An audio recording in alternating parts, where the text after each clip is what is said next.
How to enable Facebook Marketplace. So if you want to enable your Facebook Marketplace, then first of all open up your Facebook application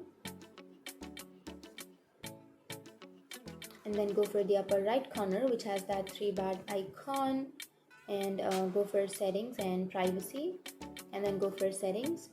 And here you can go for navigation bar under your preferences, or you can also have an option of status bar instead of navigation bar, and then go for customize your bar.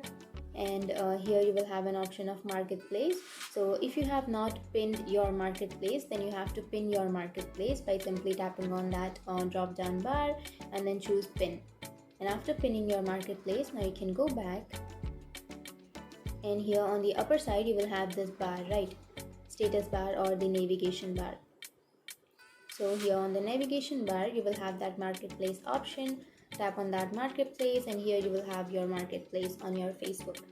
So that's it. That's how you get your marketplace. And if you have any questions, feel free to comment below.